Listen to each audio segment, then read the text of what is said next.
May mga taong mas lapitin ng pera kung ikukumpara sa iba at maaari nga dahil sila sa apat na zodiac signs na ito na mga natural na money makers. May maraming factors na pwedeng madetermina ang swerte at kapalaran sa pagyaman. Ito ay ang mga clue mula sa mga tinatawag na money houses sa astrolohiya. Kaya naman ang pagtingin sa mga money house na ito sa iyong birth chart, lalong-lalo na ang 2nd at 8th house, ay maaaring indikasyon ng swerte sa pananalapi. Papaano ba ito nangyayari, Kalaurel? Halimbawa, ang isang Saturn 2nd house ay nagsasabing ang isang individual ay nangangailangan na makapag-save ng pera o makapagtabi.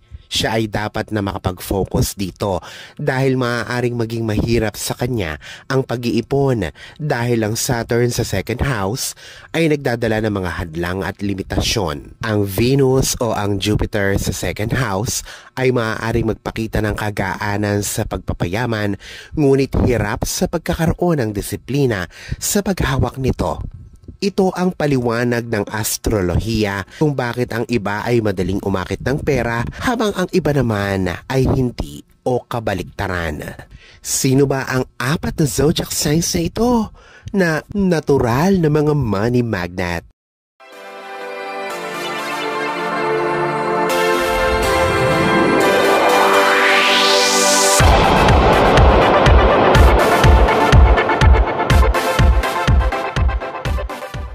Taurus. At dahil ang planetang Venus ang kanilang ruler, madali sa kanila ang umakit ng pera.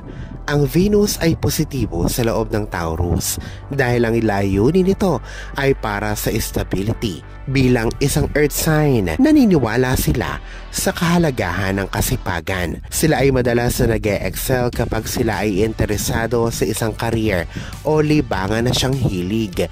Gusto talaga nila. Kung hindi sila nasisiyahan o devoted sa trabaho na kanilang ginagawa, ay magiging mahirap sa kanila na ibigay ang kanilang buong kasipagan. Ang mga earth signs gaya ng Taurus ay kayang marating ang tugatog dahil mahigpit silang kakapit sa kanilang mga pangarap. Kaya importante sa mga Taurus na gawin kung ano ba talaga ang naka-align sa kanila. Sila ay kayang magtagumpay kung alam nila ang kung ano ba talaga ang gusto nila sa buhay. Sila ay walang tigil na magtatrabaho upang makamit ang kanilang mga pangarap. Cancer. Ang pagiging kapatid ng Capricorn ang siyang advantage ng mga Cancer. Alam ng mga Cancer kung paano maging masipag at marating ang gusto nilang marating. Ang mga cardinal sign tulad ng Cancer ay may drive na magumpisa at kadalasang inspired na makita ang resulta ng kanilang pagsisikap sa huli. Hindi lumalayo ang mga Cancer basta-basta sa kanilang responsibilidad. Siyang tutulong sa kanila na magkaroon ng pinansyal na prosperidad. Hindi rin matutumbasan kadalasan ng work ethic ng mga Cancer. Narito sila para magtagumpay sa trabaho o sa pag-aaral. Ang kanilang mga financial houses ay ruled ng araw o sun at Saturn. Ito ay mga parehong mahalagang kasangkapan para sila ay manalo at magtagumpay. Scorpio. Alam ng mga Scorpio kung ano ang dapat na palakihin at palawakin at kung ano ang meron sila. Ang kanilang mga financial houses ay ruled ng Jupiter at Mercury na siyang dahilan upang maging mahusay sila sa pagpaplano at pagkatuto. Sila ay ruled ng Mars kaya alam naman nila kung paano magsimula at kung gaano kaimportante ang pagiging matiyaga sa pagkamit ng kanilang mga layunin. Ang kanilang vision at pasensya ay kapuri-puri dahil alam nila kung kailan dapat magsagawa ng isang plano pag kailangan. Ang co-ruler ng sign na Scorpio ay ang Pluto. Siyang ginagawa silang resilient at maka-adapt sa mga pangyayari at sitwasyon. Ito ay ang mas nagdadala sa kanila sa tagumpay. Ang kanilang determinasyon ay hindi mapapantayan kaya sila ay mahirap kakumpetensya. Capricorn.